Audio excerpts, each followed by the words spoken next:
La palabra de Dios en el libro de Apocalipsis, sobre todo en los primeros 2 capítulos de este libro, nos presenta 7 diferentes mensajes que nuestro Señor Jesucristo le dio a 7 diferentes iglesias para sus 7 diferentes pastores. Ahora, en el capítulo 2, los mensajes el Señor los dirigió a las iglesias y a los pastores de Éfeso, de Esmirna, de Pérgamo y de Tiatira. Y en el capítulo 3, los mensajes fueron dirigidos a las iglesias de Sardis, Filadelfia y la Odisea. Sin embargo, de estos 7 mensajes, hay uno que quiero resaltar. Y este es el mensaje que nuestro Señor Jesucristo le dio a la iglesia de Esmirna, donde el Señor le dice al pastor o los pastores de esta iglesia, les dice el Señor, yo conozco tu tribulación y tu pobreza, aunque eres rico, le dice el Señor. Y la blasfemia de los que se dicen ser judíos y no lo son, sino sinagoga de Satanás. No temas, le dice el Señor. No temas lo que vas a sufrir, porque el diablo echará a algunos de ustedes en la cárcel para que sean probados. Sé fiel hasta la muerte y yo te daré la corona de vida. El Señor está diciendo a esta iglesia, vas a ser probado. Sé fiel hasta la muerte.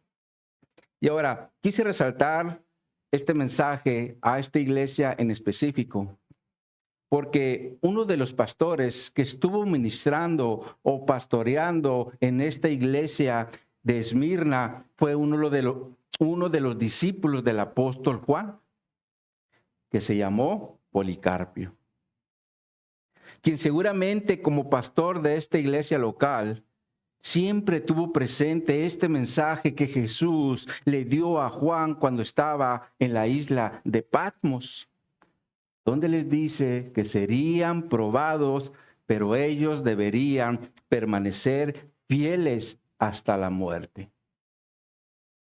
Y eso, mis hermanos, fue lo que hizo Policarpio como pastor de esta iglesia. De hecho, en la historia de él se narra que 3 días antes de ser entregado a las autoridades romanas, estando él en oración, el Señor le mostró que sería quemado. Sin embargo, los hermanos de la iglesia, al saber que las autoridades lo estaban buscando, inmediatamente trataron de esconderlo en otro municipio, pero Policarpio decidió no esconderse, sino entregarse. Y estando bajo las autoridades romanas, le persuadían para que renunciara a su fe en Jesucristo, para que de esa forma él pudiera seguir viviendo. Pero Policarpio les decía, yo nunca haré lo que ustedes me dicen o aconsejan. Y mirando la convicción de este anciano, entonces empezaron a injuriarlo. Sin embargo, otro oficial romano también le dijo, ten compasión por tu gran edad y niega a Jesucristo. A lo que Policarpio le responde, por 86 años he servido a mi Señor Cristo Jesús y nunca me ha hecho ningún daño. ¿Cómo puedo negar a mi Rey, quien hasta ahora me ha preservado de toda maldad y tan fielmente me ha redimido? Y con esta respuesta, ahora la autoridad romana lo amenazó con darle muerte, echándole a las bestias salvajes, como eran los leones, que en ese tiempo mandaban a la gente y eran devorados por ellos. Y aún así Policarpio, sin temor, contestó, que vengan, porque mi propósito es inmutable.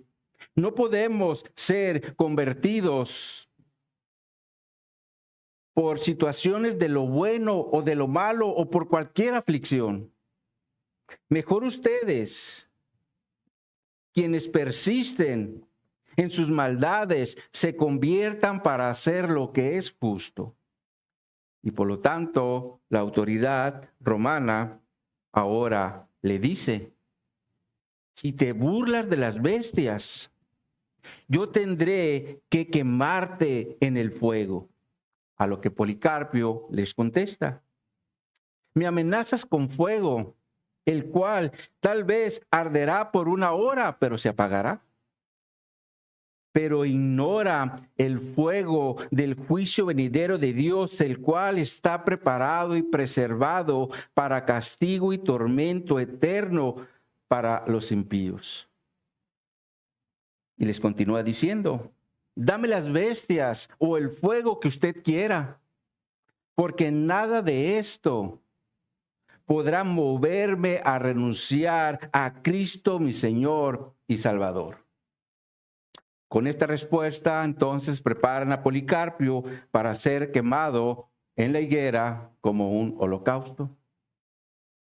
Pero estando ahí, Policarpio ora a Dios y dice: oh Padre del Hijo amado y bendito de nuestro Señor Jesucristo, por el cual hemos recibido el conocimiento salvador de tu santo nombre, Dios de los ángeles y los poderes y de todas las criaturas, pero especialmente de todos los justos, quienes viven en tu vista. Te doy las gracias por haberme llamado a este día y hora y me has tenido por digno de padecer,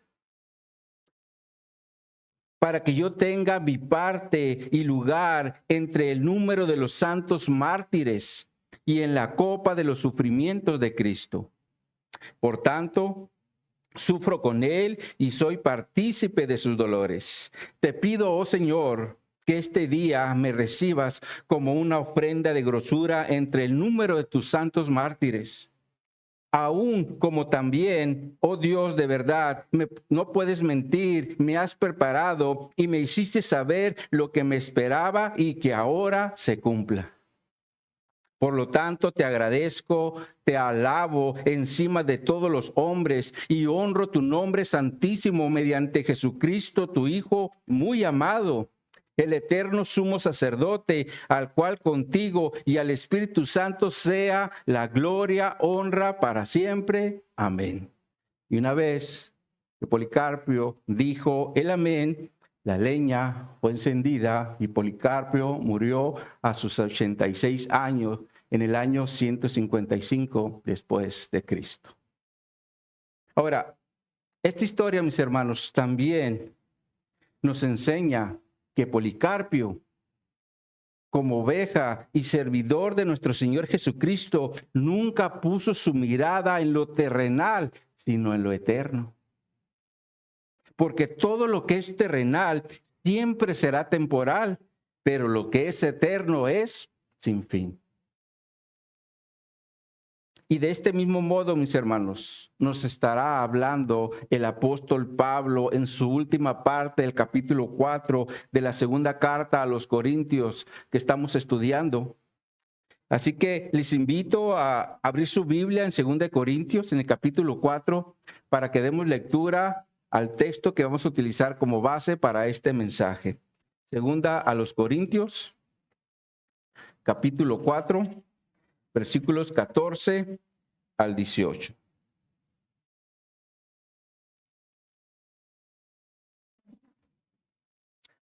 Dice aquí la palabra de Dios: sabiendo que el que resucitó al Señor Jesús, a nosotros también nos resucitará con Jesús y nos presentará juntamente con vosotros. Porque todas estas cosas padecemos por amor de vosotros, para que abundando la gracia por medio de muchos, la acción de gracia sobreabunde para gloria de Dios. Por tanto, no desmayamos. Antes, aunque nuestro hombre exterior se va desgastando, el interior, no obstante, se renueva día en día. Porque esta leve tribulación momentánea produce en nosotros un cada vez más excelente y eterno peso de gloria no mirando nosotros las cosas que se ven, sino las que no se ven, pues las cosas que se ven son temporales, pero las que no se ven son eternas. El título que le hemos dado a esta enseñanza es: lo temporal se mira, lo eterno no. Lo temporal se mira, lo eterno no. Oremos. Oh mi Dios, queremos poner este mensaje en tus manos. Te pedimos que tu Espíritu Santo nos hable a cada uno en lo particular en relación a esta escritura, o de lo que tú nos quieras hablar a cada uno en lo personal, Señor. Ponemos este mensaje bajo tu dirección y que sea tu Espíritu Santo quien nos guíe, nos ayude y nos ministre. Así que nos ponemos en tus manos y lo hacemos en Cristo Jesús. Amén y amén.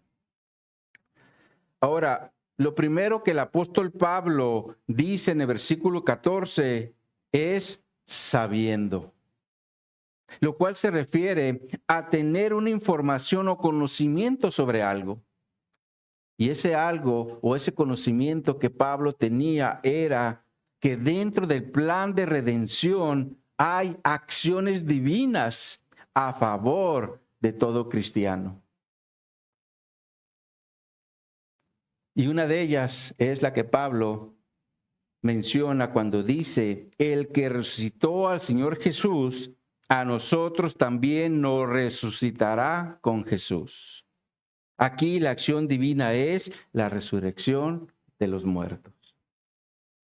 Lo cual Pablo ya había mencionado desde su primer carta a los Corintios, en el capítulo 15, en los versículos 20 al 22, donde les dijo: mas ahora Cristo ha resucitado de los muertos, primicias de los que durmieron es hecho, porque por cuanto la muerte entró por un hombre, también por un hombre la resurrección de los muertos. Porque así como en Adán todos mueren, también en Cristo todos serán vivificados. Es claro que Pablo está hablando de un hecho que en el primer siglo se dio ante muchos testigos, y esto fue la resurrección de nuestro Señor Jesucristo.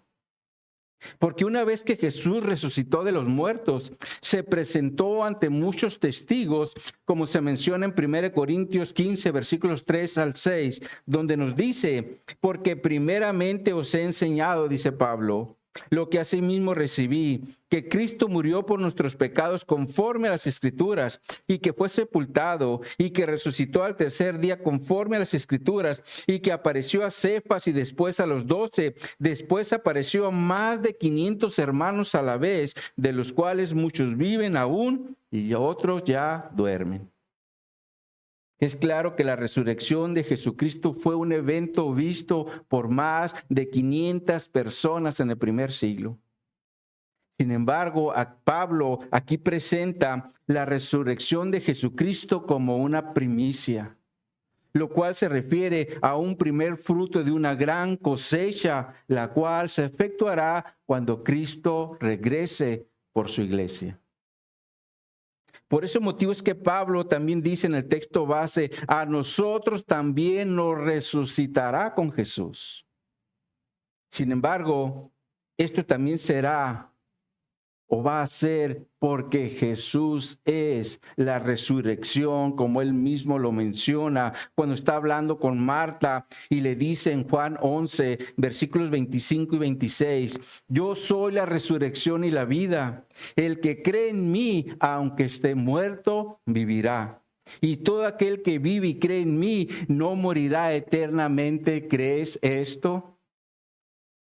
Esto también nos enseña que Jesús miraba la incredulidad de la gente. Por eso le hace la pregunta a Marta: ¿crees esto? Ahora, ¿qué le contestaríamos al Señor, mis hermanos? Si el día de hoy, después de 2024 años de su muerte y resurrección, nos hiciera la misma pregunta: ¿crees esto? ¿Qué le contestaríamos? Espero que todos, como cristianos, afirmemos con una convicción plena y sólida de que Jesús es la resurrección. Sin embargo, por otro lado, mis hermanos, la Escritura también nos enseña que la obra de la resurrección de los muertos será por medio del Espíritu Santo.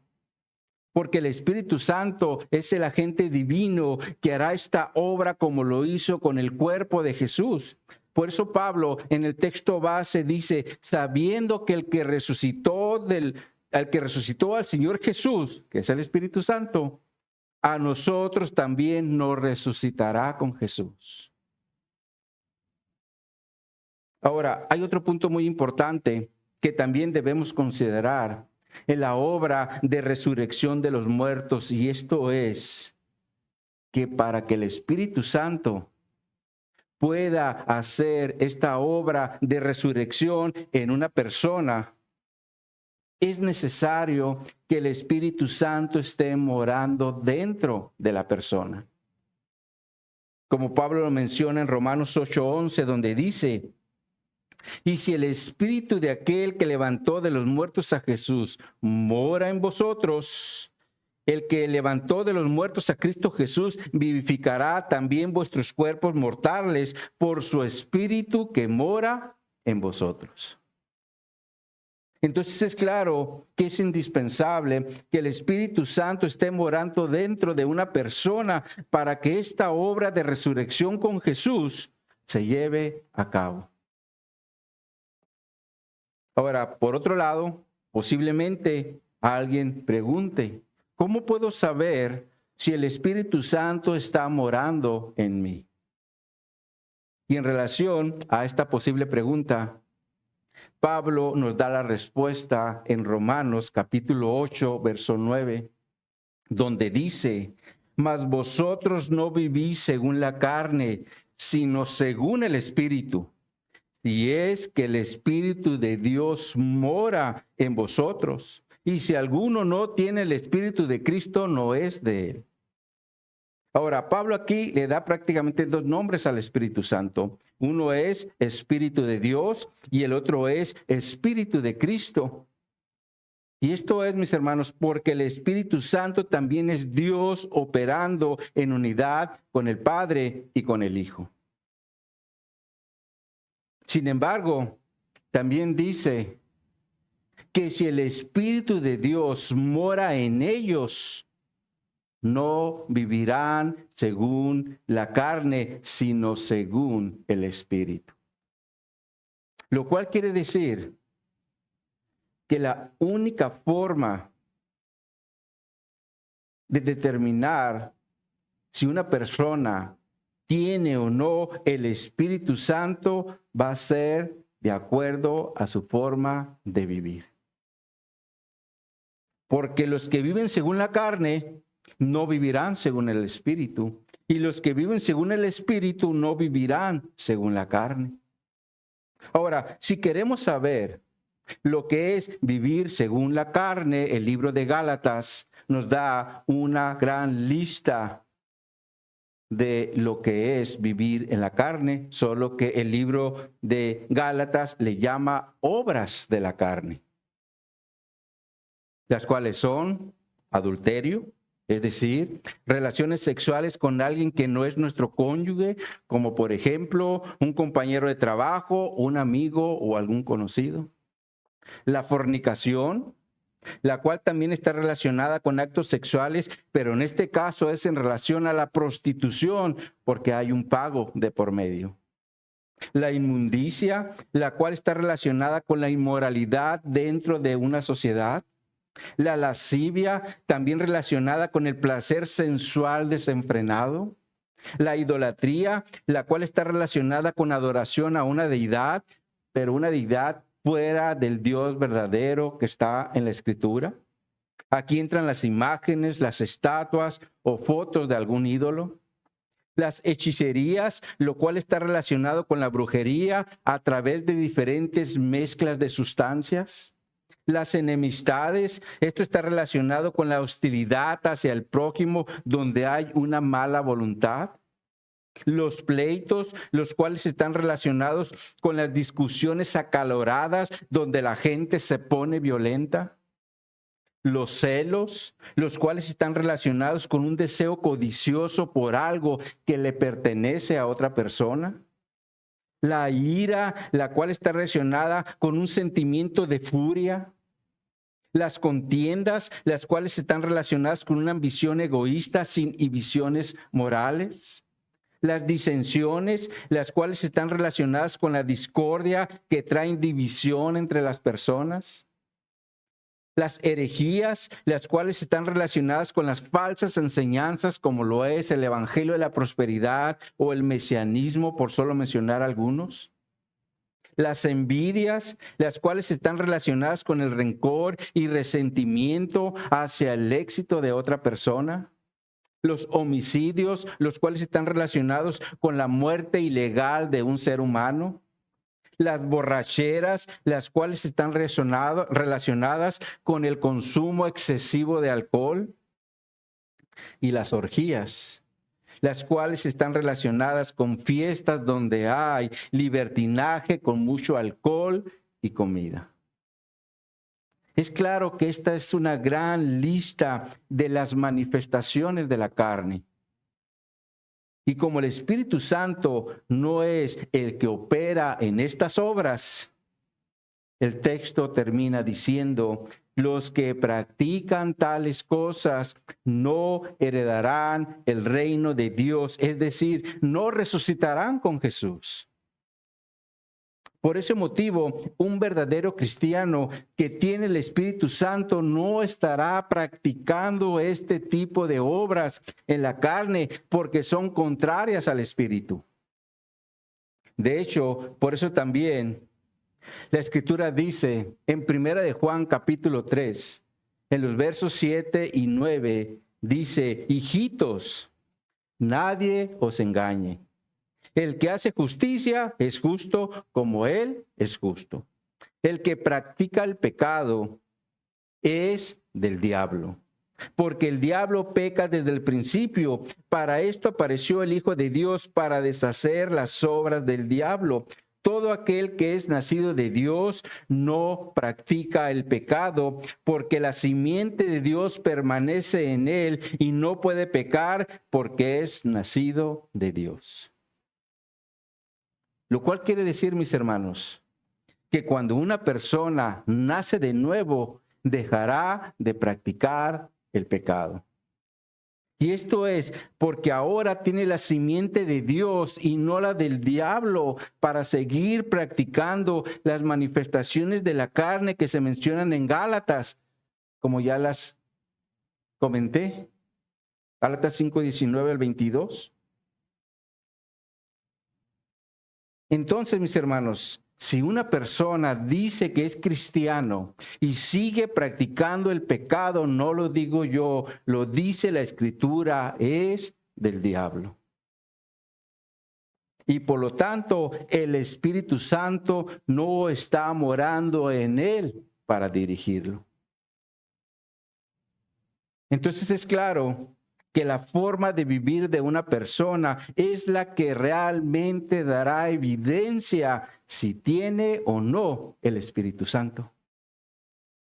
Ahora, aquí también es importante hacer una aclaración, porque cuando un cristiano nace de nuevo y el Espíritu Santo viene a morar dentro de él, a partir de ese momento iniciará en un proceso llamado santificación, donde día a día el nuevo cristiano empezará a pelear contra las manifestaciones de la carne, las cuales antes practicaba. Y esa es la verdadera lucha espiritual que todo cristiano estará enfrentando en su día a día. Y cuando pierde una batalla y cae, en arrepentimiento se pondrá a cuentas con Dios y le pedirá perdón. Y después se va a levantar para seguir peleando como evidencia de que es nacido de nuevo. No se queda abajo, se levanta, pide perdón y sigue adelante. Sin embargo, también buscará el fruto del Espíritu en su vida. Como también lo menciona Gálatas en los versículos 22 y 23 del capítulo 5, donde nos dice: mas el fruto del Espíritu es amor, gozo, paz, paciencia, benignidad, bondad, fe, mansedumbre y templanzas. Este es el fruto del Espíritu que todo cristiano debe estar buscando en su día a día para dar evidencia que el Espíritu Santo mora en él. Por eso también la Escritura dice en Gálatas 5, 24 y 25, pero los que son de Cristo han crucificado la carne con sus pasiones y deseos. Si vivimos por el Espíritu, andemos también por el Espíritu. Y si esto hacemos, mis hermanos, también podremos decir como Pablo, el que resucitó al Señor Jesús, a nosotros también nos resucitará con Jesús.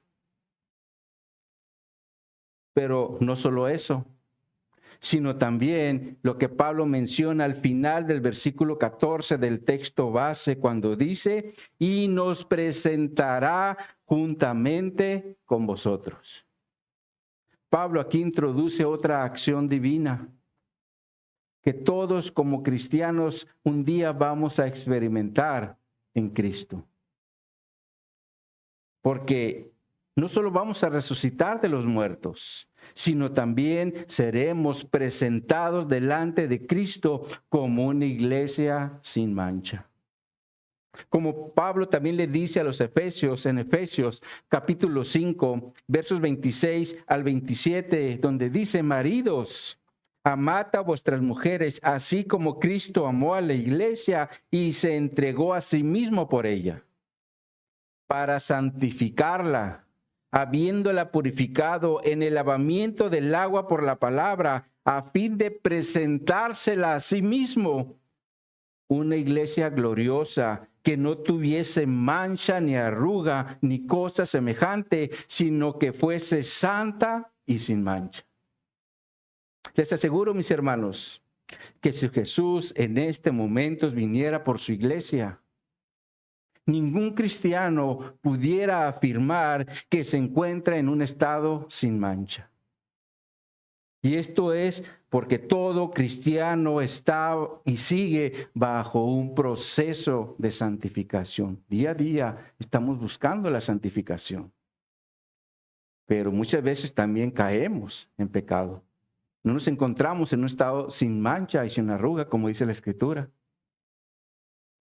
Por eso Pablo también dijo en Filipenses capítulo 3, verso 12, no que lo haya alcanzado ya, ni que ya sea perfecto, sino que prosigo para ver si logro hacer aquello por lo cual fui también asido por Cristo Jesús. Ahora, si Pablo, mis hermanos, no se sentía perfecto, mucho menos lo seremos nosotros.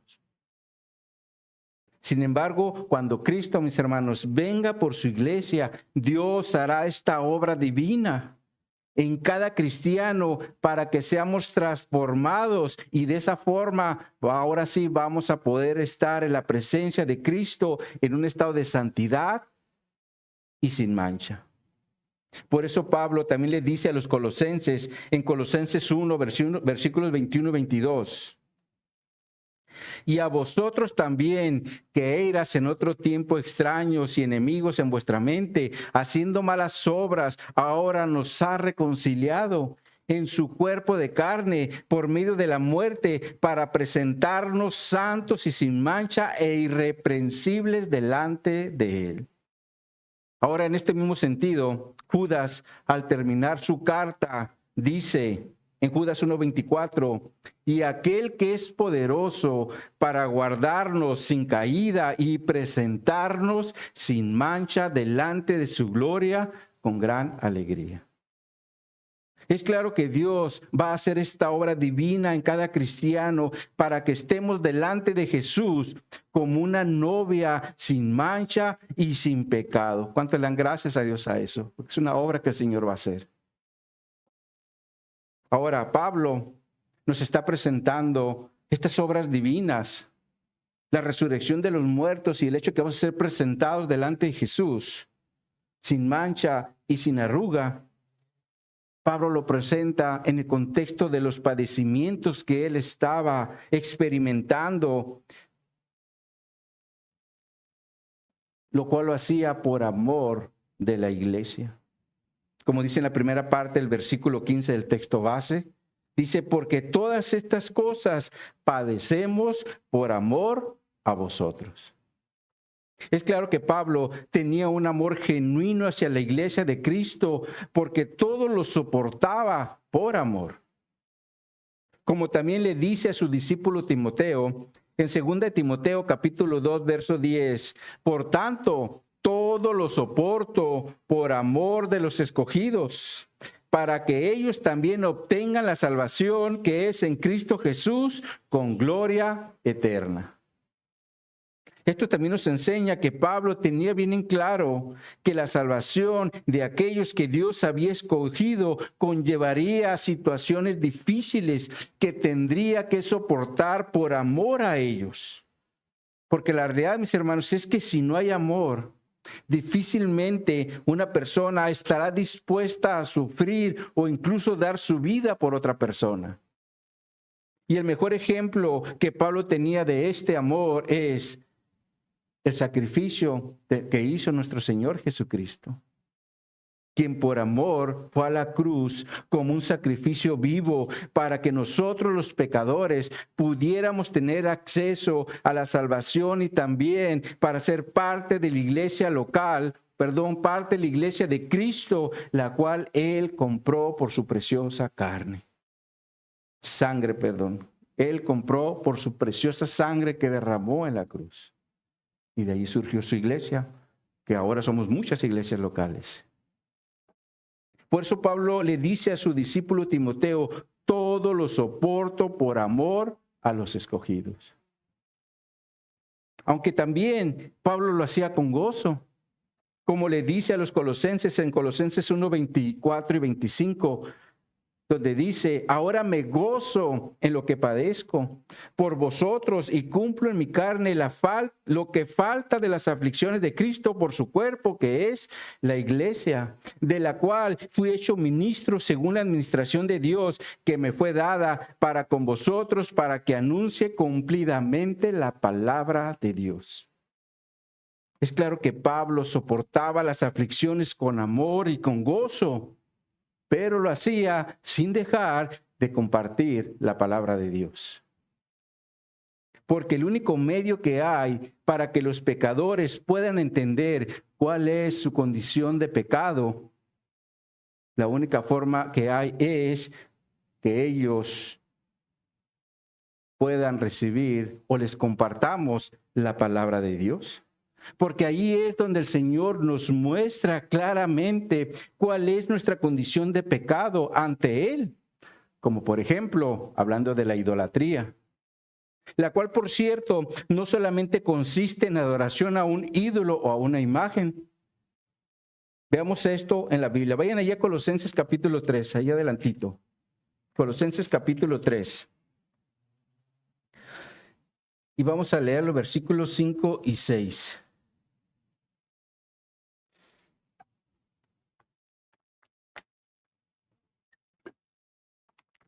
Dice aquí la palabra de Dios, Colosenses 3:5. Haced morir pues lo terrenal en vosotros, fornicación, impureza, pasiones desordenadas, malos deseos y avaricia, ¿qué dice que es? Idolatría. Cosas por las cuales la ira de Dios viene sobre los hijos de desobediencia. Ahora miren cómo lo traduce la versión Palabra de Dios para Todos. Se los ponemos en la pantalla. Dice esta traducción: así que saquen de su vida todo lo malo, pecados sexuales, inmoralidades, malos pensamientos, malos deseos y codicia, que es una forma de adorar ídolos. Todo esto hace que Dios se enoje con los que son desobedientes. Ahora, si una persona no tiene acceso a esta información y anda en avaricia o codicia, que es lo mismo, fácilmente dirá, yo no estoy pecando contra Dios. Pero si Dios le muestra en su palabra lo que es ese pecado, hasta entonces lo va a entender. Por eso, como iglesia, mis hermanos, tenemos la gran responsabilidad delante de Dios de compartir siempre su palabra con aquellos que andan en desobediencia. Y sobre todo a lo que el Señor nos instruye en su palabra. Con la finalidad de que el Señor les abra el entendimiento y entiendan cuál es realmente su condición de pecado delante de Él, para que en arrepentimiento le pidan perdón, pero de igual forma reconozcan a Jesús como su Señor y Salvador y que fue a esa cruz a morir por sus pecados. Sin embargo, mis hermanos, si no hay amor, difícilmente vamos a poder compartir o soportar los rechazos, las burlas, la pérdida de amigos o de familia, porque el evangelio realmente es agresivo, porque siempre va a tratar el pecado del ser humano y nadie le gusta que le digan que está mal. El evangelio eso es lo que hace. Pero aún así Pablo dice, todas estas cosas padecemos por amor a vosotros. Ahora, dentro de esto también hay un propósito. Y este propósito es el que Pablo menciona en la segunda parte del versículo 15 del texto base. Regresemos allí. Corintios 4:15 nos dice, porque todas estas cosas padecemos por amor a vosotros. Y luego dice, para que abundando la gracia por medio de muchos, la acción de gracia sobreabunde para gloria de Dios. Aquí el propósito de los padecimientos es que la gracia de Dios alcance a más y más personas, como lo traduce la Nueva Traducción Viviente. Se los vamos a poner en la pantalla. Dice esta traducción, todo esto es para beneficio de ustedes, hablando de los padecimientos. Y a medida que la gracia de Dios alcance a más y más personas, habrá abundante acción de gracias y Dios recibirá más y más gloria. Es claro que entre más personas sean alcanzadas por el evangelio, habrá más acciones de gracia, es decir, agradecimientos a Dios. Como por ejemplo, imaginemos a una familia de 4 personas, el padre, la madre, una hija y un hijo. Y de estas 4 personas, solo una de ellas se ha convertido a Cristo. Entonces, de los 4, solamente una le presentará acciones de gracias a Dios, como por ejemplo por la salvación. Le dará también gracias por los alimentos, por la salud, por el trabajo y por todo aquello que esté agradecido con Dios. Pero si toda la familia fuera alcanzado por el evangelio, ahora en lugar de ser una, serían 4.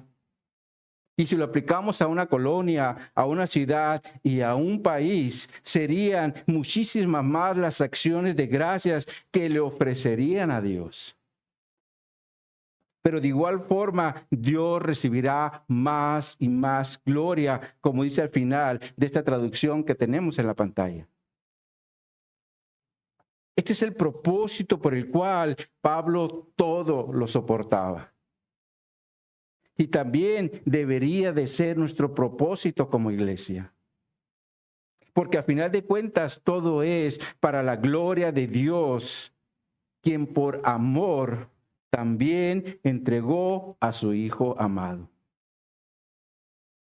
Porque les aseguro, mis hermanos, que ningún padre, por más enojado que esté con su hijo, lo entregará a la muerte y mucho menos por gente que lo aborrece.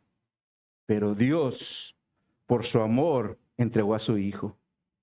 Jesús, como Hijo de Dios, por amor, se entregó en la cruz por los perdidos.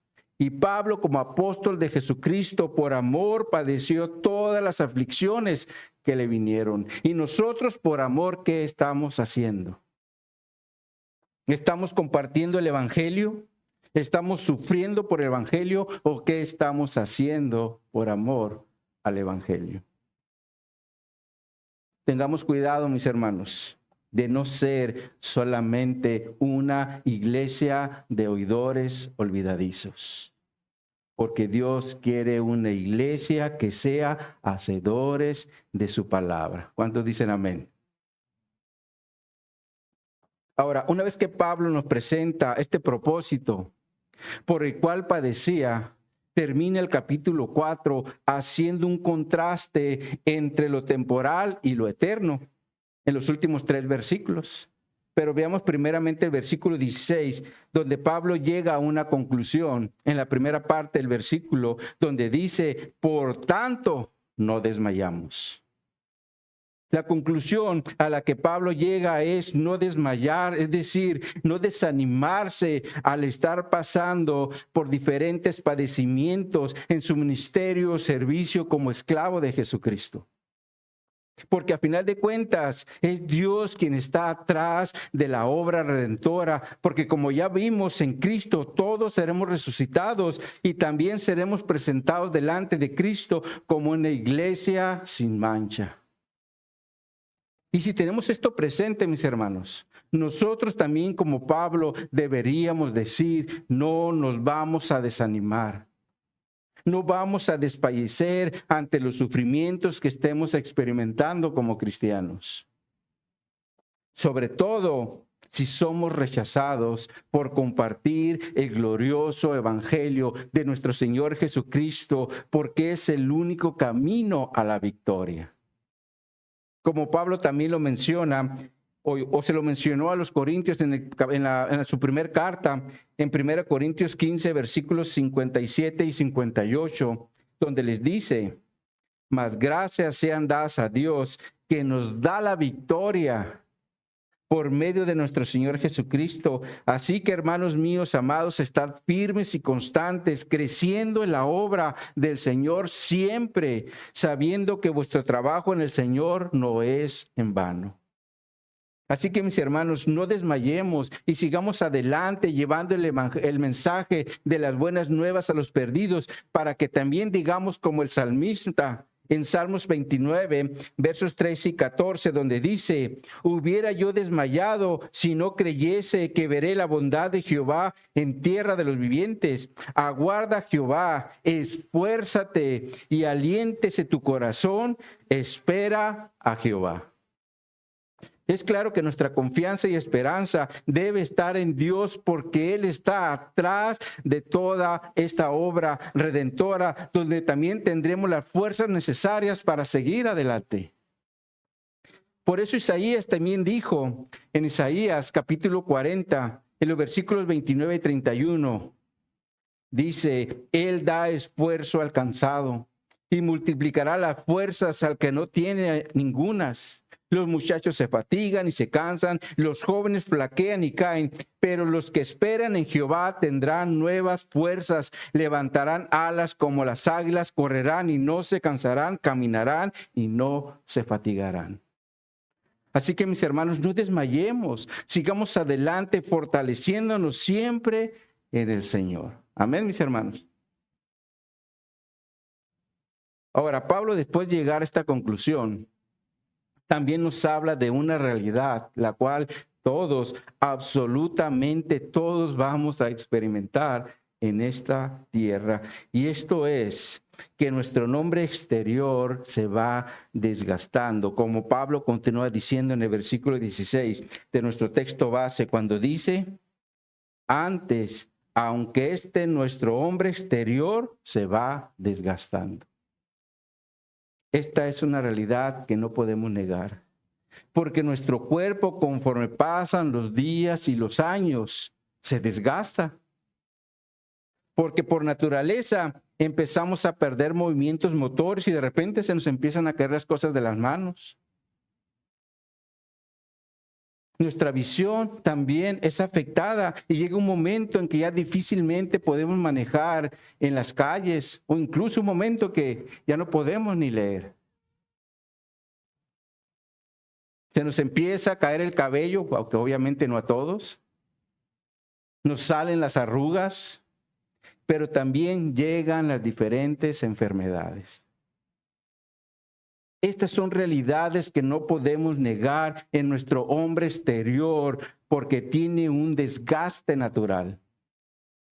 Por eso el salmista también dijo en Salmos, capítulo 73, 26, mi carne y mi corazón desfallecen, mas la roca de mi corazón y mi porción es Dios para siempre. Aquí el salmista también expresa que su carne y su corazón desfallecen. Otra versión dice, todo mi ser se consume.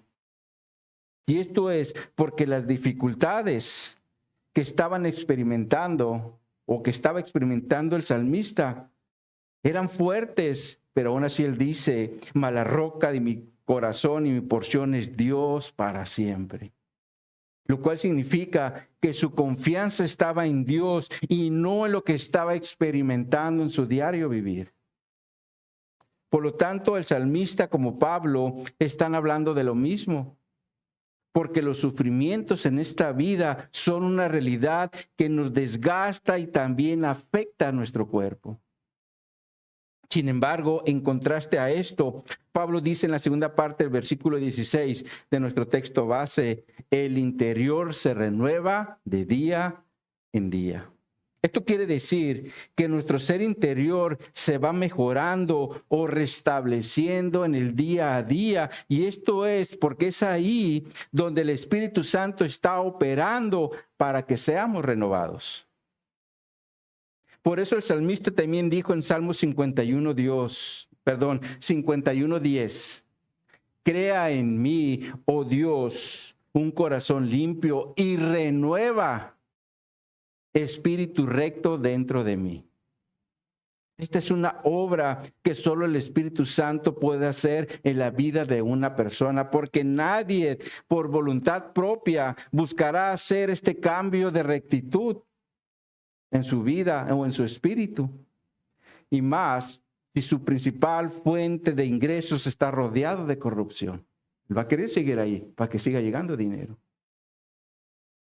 Ahora, por otro lado, la Escritura también dice en Efesios 4, versículos 22 y 24, en cuanto a la pasada manera de vivir, despojaos del viejo hombre que está viciado conforme a los deseos engañosos y renovaos en el espíritu de vuestra mente y vestíos del nuevo hombre creado según Dios en justicia y santidad de la verdad.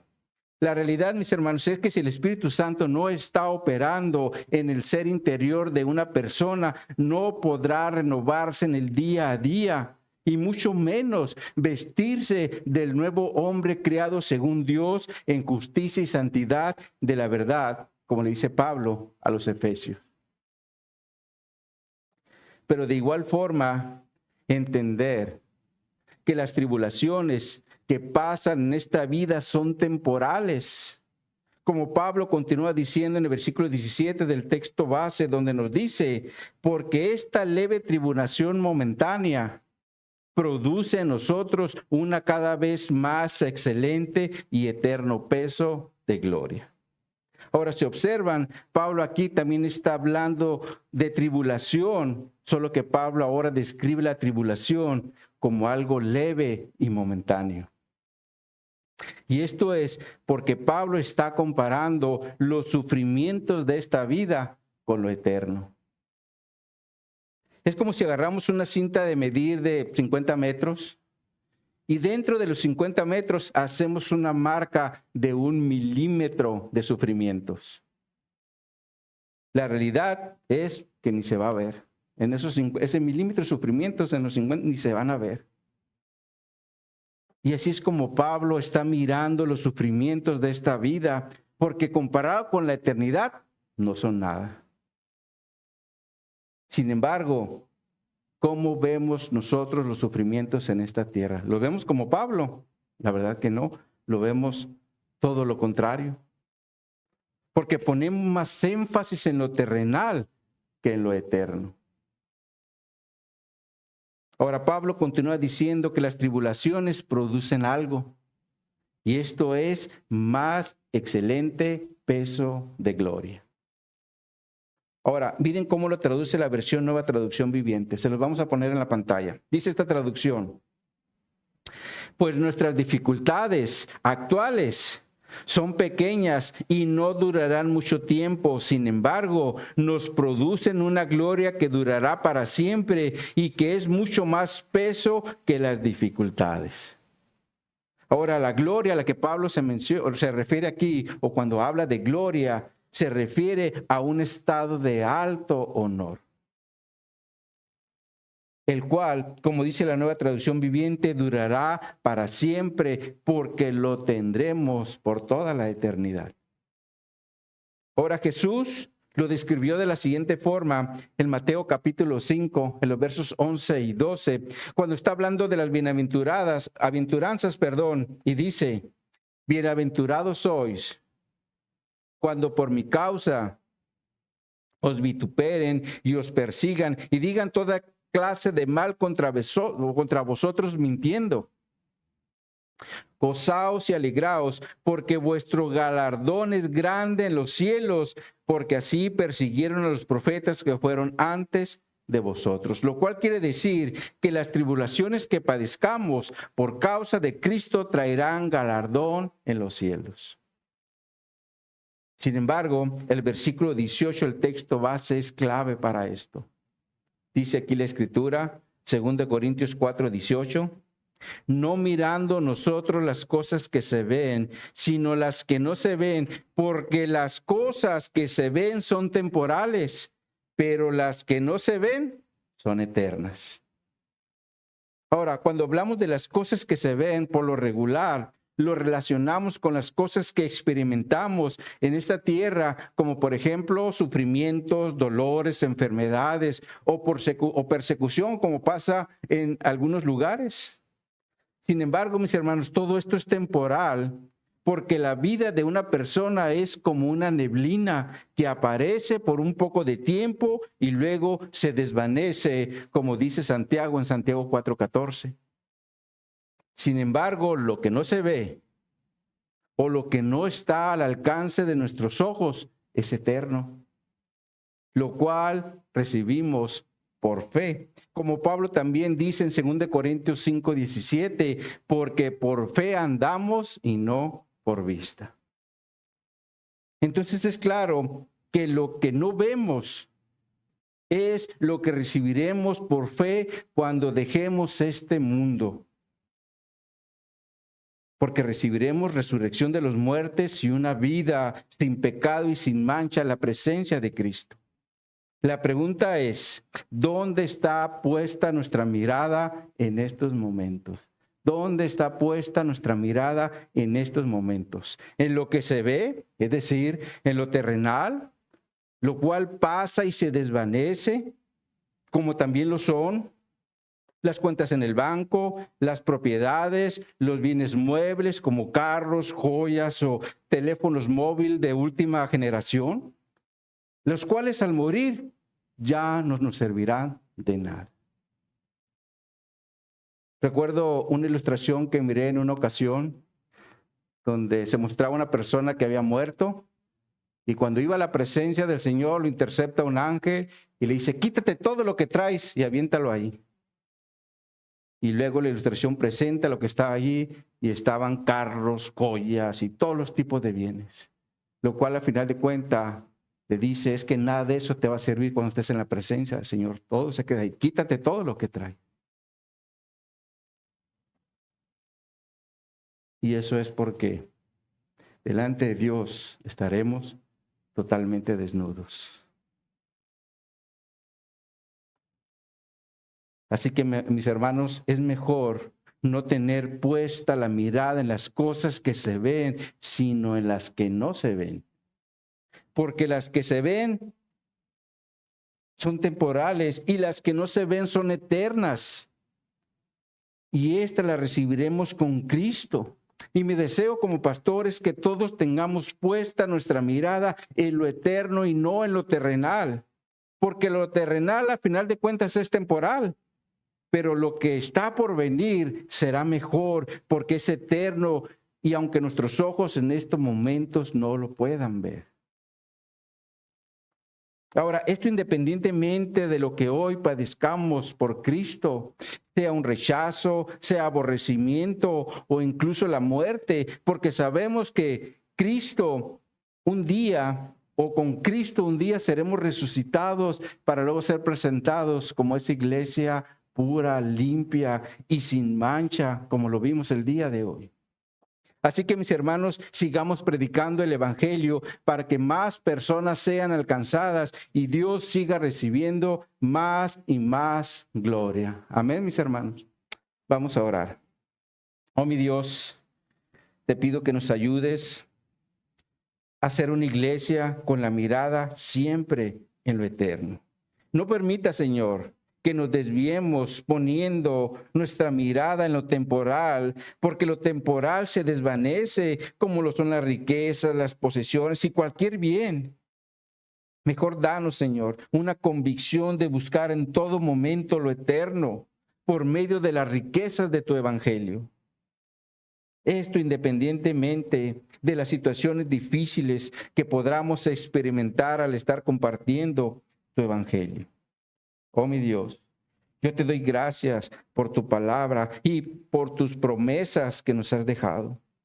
Te doy gracias por tu Espíritu Santo que nos ayuda en el proceso de santificación y también sabemos que lo hará en la obra de resurrección para presentarnos delante de Cristo sin mancha y sin pecado.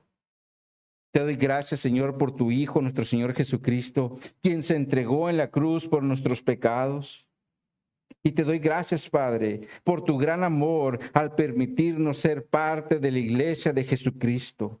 A ti sea la gloria, la honra y el honor por los siglos de los siglos. Amén. Amén.